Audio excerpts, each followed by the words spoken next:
So I got my hands on Orange Clip 3, this multi-band clipper. And right now what I'm gonna do is show you the plugin, let you hear what it sounds like, and then explain the parameters in detail so you can understand what it is and how it works. Now we'll be transparent and say thank you to Schwab Digital for sponsoring this video and showing you the plugin, but we're gonna dive into this plugin and really get an understanding of how it works and just see what it actually does. Let's get to it. So this is Orange Clip 3. And right now what I'm going to do is two things. I'm going to play you this song or this piece of music without Orange Clip 3 on, and then I'm going to play it for you with Orange Clip 3 on with what the preset I've set for it. Now, what I'm going to do is I also have this metering plugin here to monitor the true peak of the song. I'm going to explain why I want you to pay attention to the true peak of the song, but for right now, let's identify the true peak of the song before Orange Clip is even applied to the sound. Check this out.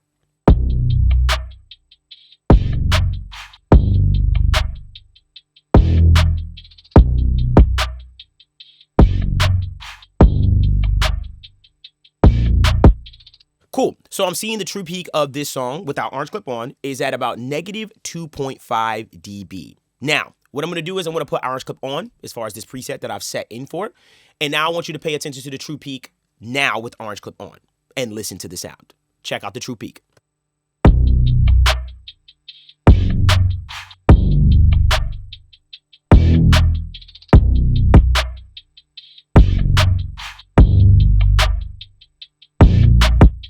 Cool. So you see the true peak is actually less than it was originally. I'm at negative 3.1 on my true peak now with Orange Clip on, and before I was about at negative 2.2 on the true peak when it was off. Seems like I've gained about a dB of headroom from the actual plugin. Now what I'm going to do is I'm going to bypass this plugin back and forth with you keeping in mind that the Orange Clip version of this is giving me more headroom. But listen to the difference in the perceived volume between the Orange Clip version and the actual non-processed version. And let's just bypass this back and forth without first.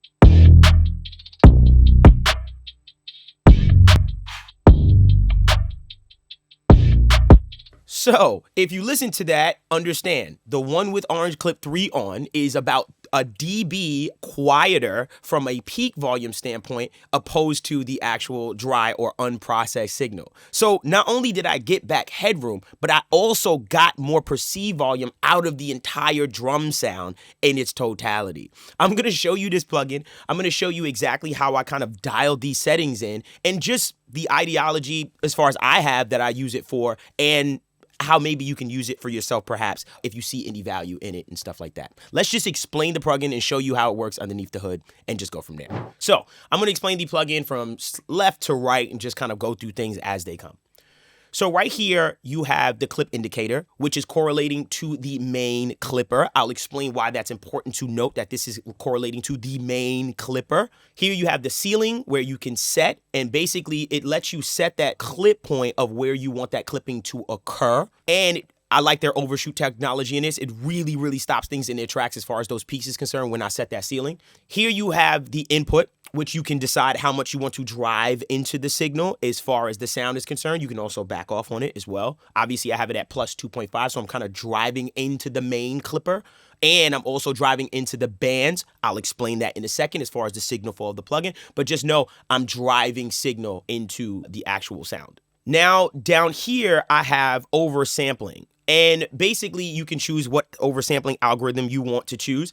And when you look at it, you have 1x, 4x, 8x, 16x, and you can also choose what you want the offline bounce to be as far as everything is concerned.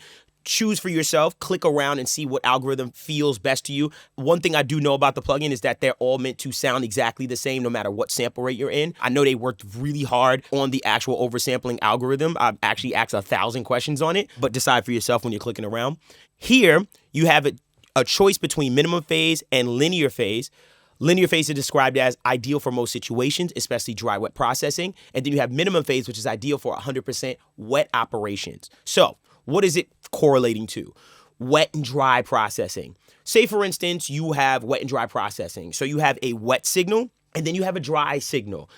When you apply linear phase, and why that's important is because when you have two signals that are typically very close to each other, linear phase allows you to correct the phase response or make sure that phase response is aligned. Why do you care? Why is that important? See it like this. When you have two signals, wet, dry signal, these two signals are like this. When you put linear phase on or any linear phase processing, it aligns that phase response. If you don't, for instance, and you have a phase response that shifts even just slightly, what you have is you have two waveforms, linear phase, they're going down the sound, and they're both aligned with each other. When you have two sounds that are not aligned with each other and they're playing, and you have this little shift, what's happening is at some point down the line as the sounds are playing against each other, you're going to start to get or possibly get a 180 of that phase. And what that does is it causes some cancellation. That cancellation can then also let you lose a little bit of frequency response, which I know a lot of you may feel like sometime when you've ever done parallel processing, it does more harm than good. And this is where you have to be very careful. Well, with linear phase processing, this actually allows you to align that phase response, and now you have a more cohesive sound in that regard. I'm going to explain later why you have to also be careful or something to note about linear phase called pre-ringing. But one thing I've noticed about this plugin is I haven't had any issues with that. I don't notice it. Discern for yourself. We'll get deeper into that a little bit later, perhaps. But just know you could choose between minimum phase, which obviously they've described as ideal for 100% wet operations, which for me, I'm not using much parallel processing with this, although I do have that power, but you can choose between which one you want. Click around for yourself and decide for yourself what sounds cohesive or best for your sound. I'm going to click back and forth between them two so you can hear the difference in what it sounds like. So right now I have it on minimum phase, but I'm going to go back and forth between minimum phase and linear. Check this out. Minimum phase first.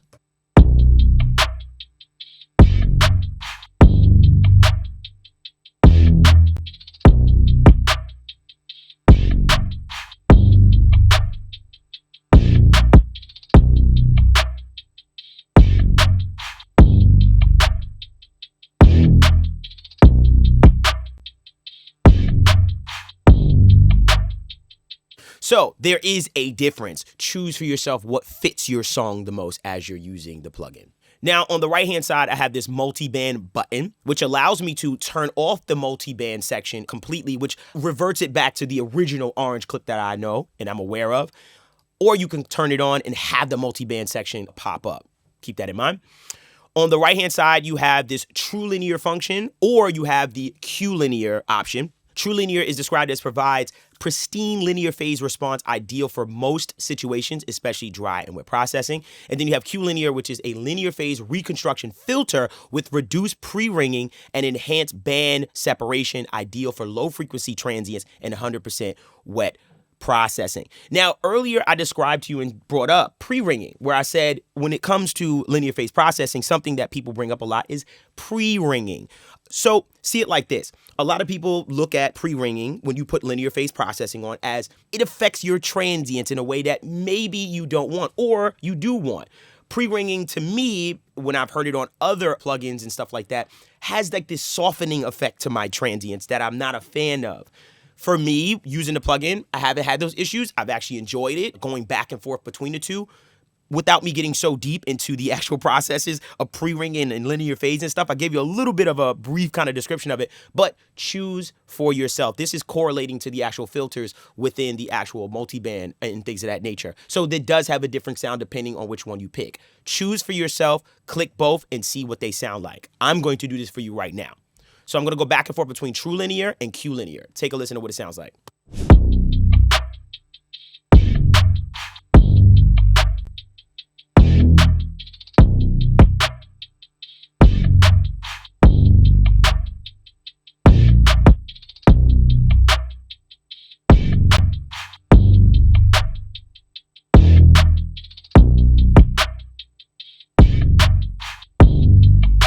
So you can hear the difference between those two. Choose for yourself. And if you want a deeper video on just linear phase and pre-ringing and all of these things, please let me know in the comment section below. And also let me know what you heard between the differences between those two processes as far as true linear and Q linear and linear phase and minimum phase on the other side. So now let's go up top in this particular window here. Up top, these bands actually relate to the outputs of the actual individual bands. Keep that in mind. These are not inputs, these are outputs. And I'm going to explain why that's important. First and foremost, you have bands, right? You have 125 hertz and you have 4 kilohertz. What's happening is this. These are your crossovers. Basically, 125 set here is saying, hey, in this left band right here, I'm affecting everything from 125 hertz and below. And this being set to 4 kilohertz, the mid band is basically affecting everything from 125 and above and 4 kilohertz and below. That is your mid section as far as what you're affecting. Granted, you can come here and change that crossover as far as what you want to be that middle section, but just understand that that's what that is doing. Then on this last band, which is more of the high frequency band, you have 4 kilohertz set here, which is saying, hey, everything 4 kilohertz and above is set for that particular band. So you can decide what you want those crossovers to be with these 3 bands and kind of decide what you want them to be. Keep that in mind. With that being said, you also have individual clipper knees for each band. So you can decide what you want the actual knee to be as far as that soft clipper is concerned for that particular band. Now, what is the difference between a more aggressive or a clipper knee that's more to the right versus one that is more to the left? For me, I noticed that when I have the clipper knee more to the right, I get like those really crushed and explosive and aggressive highs and stuff like that. Let me just let you listen to what happens when I push the clipper on the high end specifically all the way to the right versus backing it off a bit. Let's take a listen to what that actually sounds like. So right now what I'm going to do is I'm going to solo just the high frequency band itself. I can do that in the plugin. And let's just take a listen to what it sounds like. And I'm going to back it off. So I'm going to turn it all the way to the right, and then I'm going to back it off as far as that particular clipper knee for that actual band.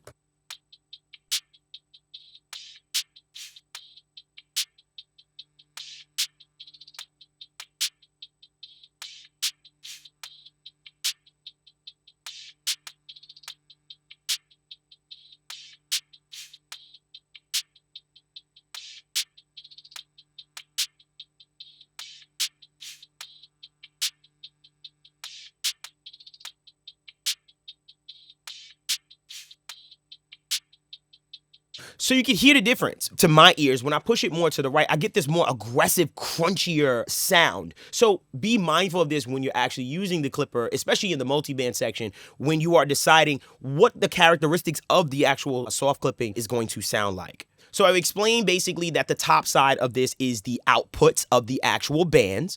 And the reason why that's really important is because the multiband clipper, it's different from the main clipper. The multiband clipping that is occurring within this plugin, aka low frequency, mid frequency, and high frequency, that particular signal is then getting fed to the main clipper. So your multiband clipper is feeding the main clipper over here that you're seeing, which is that clip indicator. So keep this in mind. This number up here as far as the clip indicator is not telling you what clipping is occurring on the actual multiband processing. It's telling you the clipping that's occurring on the actual main clipper. So keep that in mind. The multiband clipper is feeding into that main clipper. Keep that in mind for your signal flow. So anytime I move these outputs up here with the bands, I'm basically kind of re-EQing the sound. And this is coming after, again, after the multiband clipping has occurred. So let's take a listen to this for instance and see what I mean. So basically this mid-range right here, this is after the clipping has occurred, and I'm going to increase the output of the mid-band that's basically going to go towards and go into that main clipper after this multi-band clipper.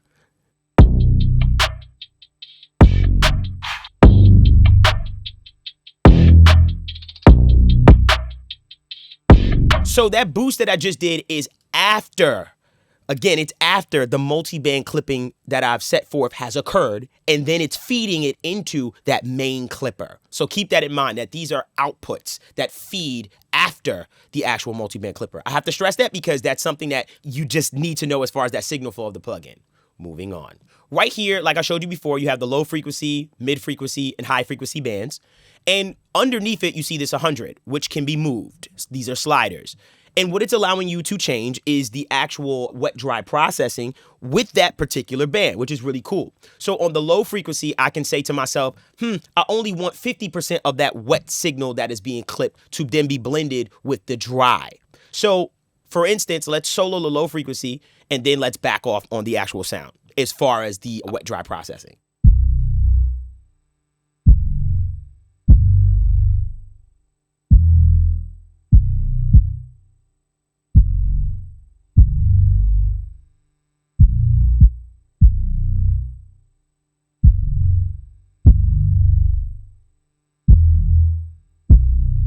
So seeing me go from 100 all the way to 0, 100 is a fully wet process signal, 50 is 50-50 dry, wet, and 0 is no wet signal at all. But you are using a parallel process with this particular slider to create that blend of whatever you want. This also correlates with these phase parameters and stuff like that down here. Keep this in mind. This is all connected to each other.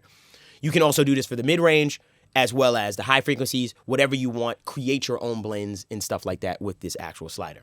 Now down here, you have these circles, and these are your clip points. And what your clip points are basically allowing you to set is where that clipping actually occurs within the actual indicator. So say for instance, I soloed the low end, and I'm going to take this clip amount or clip point, and I'm going to turn it or put it all the way to the top.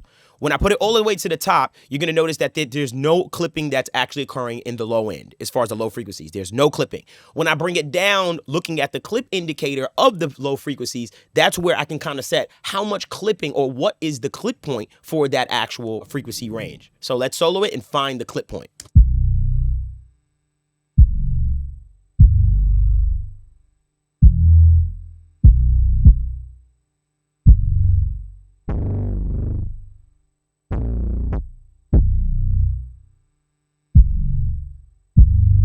So using this clip point or this circle, I'm able to set where I want the clip point to be for this particular sound. So if I feel like I really want to soft clip just the low frequencies of this particular sound that I have the plugin on, then I can decide how much of that clipping and where I want that clip point to be. And that pretty much gives me more soft clipping with that particular frequency range. So you can really dial in the sonics as far as the low frequencies, the mid frequencies, and where you want clipping to occur. The cool thing about it is, and something to note is, when you're looking at high frequencies, especially on let's say an entire drum kit or a mix in its totality, perhaps the high end is something that you want to soft clip. But we know in the grand scheme of things, typically in a lot of modern music, you're going to have more low frequencies and mid frequencies that are going to basically react to that soft clipping. But now with the multiband process, I can say, yo, I want this soft clipping to occur on the high end right where I want it to be, as opposed to trying to figure out how to clip just that high end on that whole sound. Now you can set with a multiband where you want the clipping to start occurring for it. Now I can create this balance of soft clipping where I say, hey, start soft clipping the low frequencies here, start soft clipping the mid frequencies here, and start soft clipping the high frequencies here. So I can really get a more detailed kind of soft clipping that I wasn't able to do before with the actual plugin, and just in general, just with soft clipping. What I'm gonna do is unsolo this. And now I'm going to explain basically the last couple things, and then I'm going to let you make your own conclusions and let you answer or ask some questions below. With all that being said, like I told you, all of this multi-band processing is then feeding into the main clipper. So this is where this comes in, where you're seeing the ceiling and things of that nature that is set. Something to note also, I can actually drive more signal into the multi-band process by increasing the input here. So keep this in mind as well, that this input slider, which I may hopefully I didn't confuse you in the very beginning of this video, this input slider is also or is controlling how much input signal is driving into the multi-band section. Keep this in mind. So this input slider does correlate with the multiband section and allows you to determine how much signal gets driven into the actual multiband processes. So basically, let's turn this up. And what I'm going to do is I'm going to crank this. And what you're going to notice is as I turn it down or up, look at the clip indicators on the multiband processes and see how this input slider does affect the actual multiband processes in general, in its totality. So check this out. Let's turn this all the way down and then turn it up.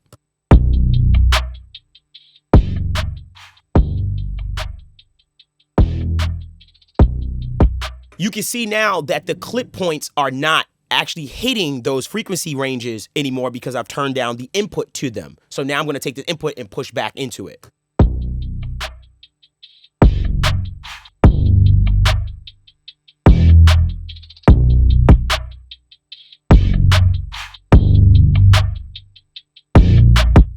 So you can see as I push into the multiband, it's showing up on the actual indicator, showing you that you are increasing the input to the actual multiband process, which is then reacting even harder to my clip points that I've actually set for. Keep that in mind for this entire process, that this input slider does affect the input to the actual multiband clipper part, and then that is feeding into the main clipper.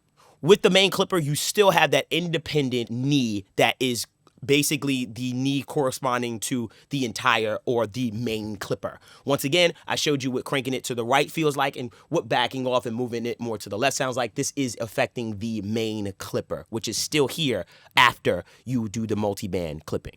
On the right-hand side, we have this wet-dry slider, which allows you to change the actual relationship between the wet and dry signal, parallel processing. Again, choose between your linear phase and minimum phase and things of that nature, and click around and see what works best for you if you're doing these parallel processes. And then you have your actual output, which is allowing you to change and alter the output of the signal as it shows up in your DAW and things of that nature. Self-explanatory. I don't think I have to go deep into that one. And that is basically the plugin for the most part. Understanding the signal flow of it, as well as just what it sounds like and stuff like that. Once again, I want to thank Schwab Digital for sponsoring this video. If you have any comments, questions, or concerns, please comment below. And also, I'm going to leave a link in the description below for Orange Clip 3. I would love to see the interesting things that you guys and girls are going to hear, try, and just see how the community just reacts to it and see the interesting things that y'all come up with. I hope y'all enjoyed that. It's your boy Devon Terrell, and till next time, y'all.